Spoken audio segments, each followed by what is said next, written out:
To Leon Weth, I ask children who may read this book to forgive me for dedicating it to a grown-up.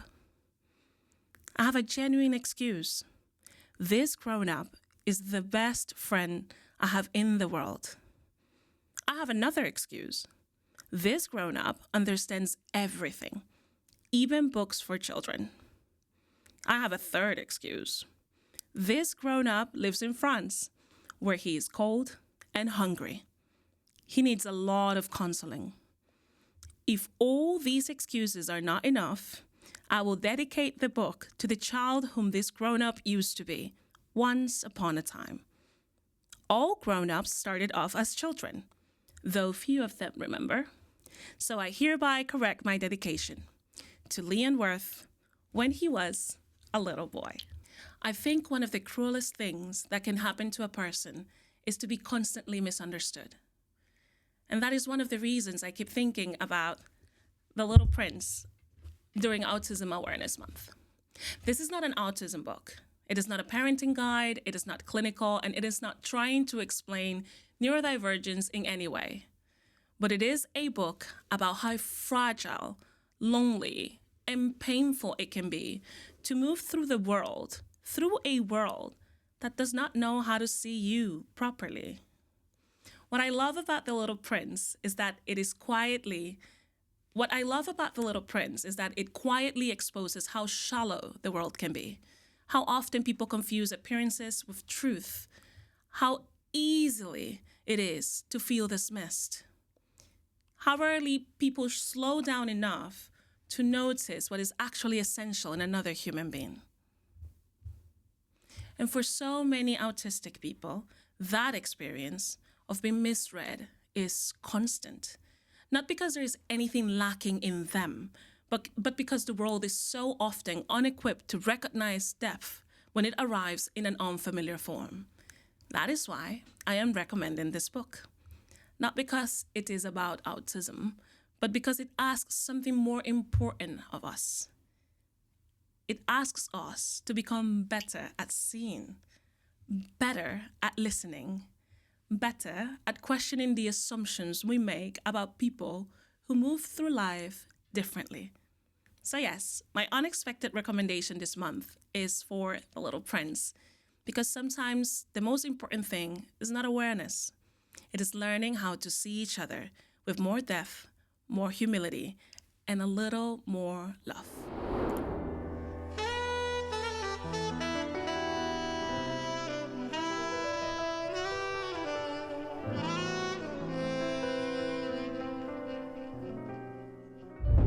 Hello and welcome to Becoming Lissarette. It is April, Autism Awareness Month, and I have been thinking a lot about that word, awareness, because quite honestly, awareness has never really been the problem. People are aware that autism exists. What they're often not is informed. They're not thoughtful. They're not honest, they're not compassionate, and they're very often unwilling to do what real acceptance actually requires.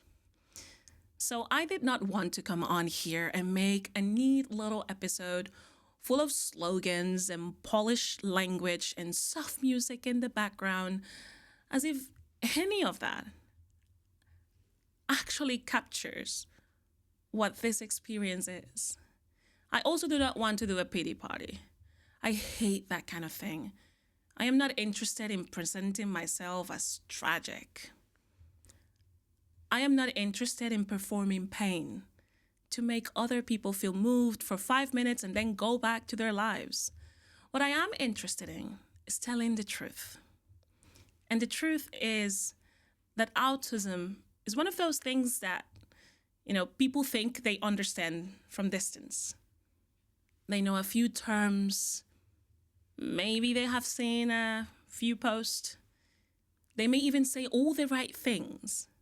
But there is a difference between knowing about something and living close enough to it that it changes the structure of your inner life. That is what I want to talk about today.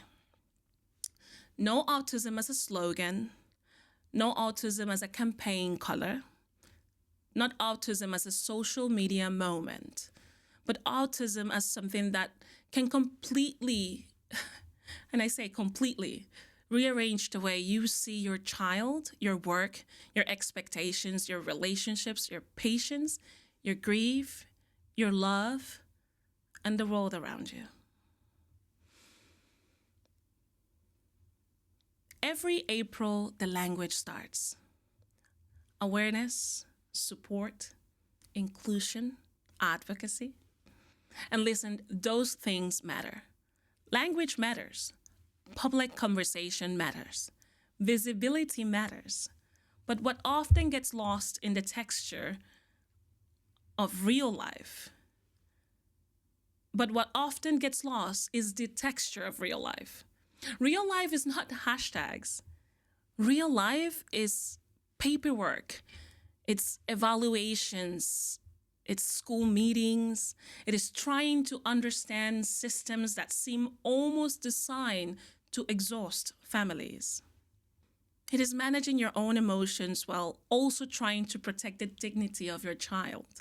It is watching other people misunderstand what they are seeing and then having to decide whether you have the energy to explain it. Real life is also something else people do not talk about enough. Oftentimes when I see accounts online talking about the real experience of autism, you have a bunch of people who have nothing to do with it jumping in to shame them. Something we do not talk about enough is that autism is not only difficult, it is also intimate. It brings you face to face with a person in such a pure and demanding way that a lot of superficial things stop mattering. You stop performing parenthood. You stop caring as much about appearances, milestones, social scripts, and the little games people play to look successful, normal, or admire. You begin slowly, and not always gracefully, to ask a more serious question. What does this human being actually need from me? Not what would make me look like a good mother. Not what would make other people comfortable. Not what fits some fantasy of how life was supposed to go. What does this child needs from me, truly? That is more frightening. That is a more frightening question, and it is also a more sacred one. What autism forced me to see, I feel like autism forced me to see a lot of things. It forced me to see how attached people are to the idea of a normal life. And not just strangers, parents too, professionals too, educated people too. We are taught to worship predictability. We are taught to worship predictability. We are taught to believe that if we do the right things, love the right way, work hard enough, organize well enough, read enough, prepare enough, then life would reward us with a certain kind of child, a certain kind of family, a certain kind of story. And when life does not follow that script, people panic.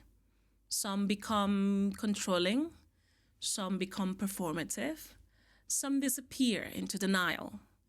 Some turn to the child some become controlling, some become performative, some disappear into denial, and some turn the child into a symbol of suffering. Some others turn the child into a project, and some turn themselves into martyrs. I have had to confront all of that in myself and around me. Autism forced me to ask whether I was loving a person or loving an idea. That is not a comfortable question, because many people love the idea of a child much more easily than they love the reality of one. Let me tell you, the reality asks everything of you. The reality humbles you. The reality strips you of vanity. And if you let it, it matures you. Autism also forced me to see how impatient our world is with difference. People say they believe in inclusion until inclusions become inconvenient, until it becomes loud, until it becomes slow, until it requires flexibility, until it requires money, until it requires training, until it requires a classroom to adjust, until it requires a parent to be listened to, until it requires the surrender of somebody else's comfort. Then suddenly, everyone becomes very theoretical. Everyone supports children in principle. Everyone cares in language. But in practice, what they often want is compliance, silence, ease, sameness. And that is not acceptance. That is aesthetic. That is aesthetic tolerance at best. Something else I want to say, and I want to say it clearly, is this. Motherhood in this context can contain grief without becoming self-erasure. I think people get very uncomfortable with that. They want mothers to speak in a way that is either relentlessly inspirational or completely broken. I reject both. I am not here to tell you that every moment is beautiful. It isn't. I am also not here to tell you that my life is some endless sorrow. It isn't. The truth is more complex and therefore less marketable. There are things that I have grieved, not because my child is less worthy, not because he's not extraordinary, not because his life is lesser, but because motherhood, like life, contains loss. Sometimes the loss is of an expectation. Sometimes it is the loss of ease. Sometimes it is the loss of the illusion that love alone will make systems kinder. Sometimes it is the loss of the fantasy that if you are intelligent enough or devoted enough, you can outmaneuver reality. You can't. And yet, love remains. Not sentimental love, not performance love, not look at me, I'm such a good person love. Real love. Love that learns, love that adapts, love that gets tired and returns anyway, love that keeps searching, love that becomes less narcissistic, love that is willing to be transformed. That, to me, is the deeper story. Autism did not simply ask me to advocate. It asked me to become more honest. And honesty is a far more demanding discipline. As a developmental psychologist, I also see something else very clearly. There's a tremendous gap between identification and support. A tremendous gap between language and reality.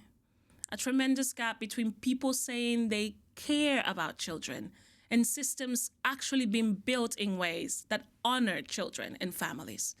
A diagnosis is not support. Recognition is not inclusion. Visibility is not dignity. A diagnosis is not support. Recognition is not inclusion. Visibility is not dignity. And one of the things I find most frustrating is how easily people confuse these things. They think because autism is spoken about more, families must somehow be better supported. That is simply not always true. In many cases, these families are more visible and still left to fight for the basics.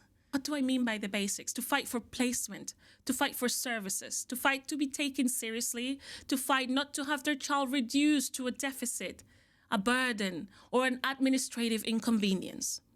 That is exhausting. And still, I believe something very deeply. Children do not need a world that merely notices them. They need a world that is willing to know them, That is a very different standard. And I think we should demand that standard more fiercely. What do I wish? What do I wish people understood? I wish they understood that autism is not a moral failure. I wish they understood that a child struggling is not a child broken. I wish they understood that parents are often carrying far more than anyone can see. I wish that they understood that acceptance is not a sentimental word.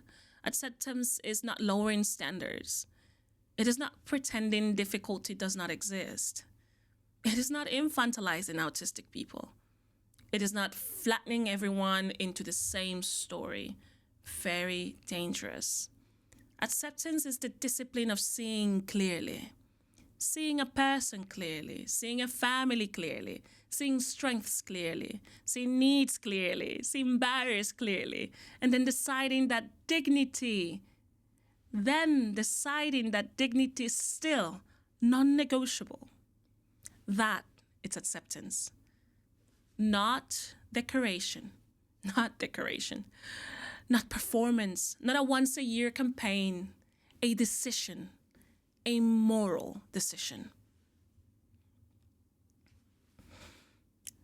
So for this month, I am less interested in awareness than in honesty.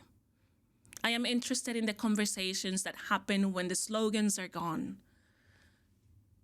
I am interested in what love looks like when it has matured past fantasy. I'm interested in what support looks like when it's concrete. I am interested in what it means to raise, teach, and protect children in a world that still has a great deal to learn about differences. I'm interested in speaking about autism in a way that keeps human dignity at the center. Not pity, not performance, not panic. Dignity. If you are someone living close to autism, I hope this episode made you feel seen without being patronized. If you are someone who loves an autistic person, I hope I made you think more deeply. And if you're someone who talks about inclusion, I hope it asks a little more of you. Thank you for being here. This has been Becoming Lissarette.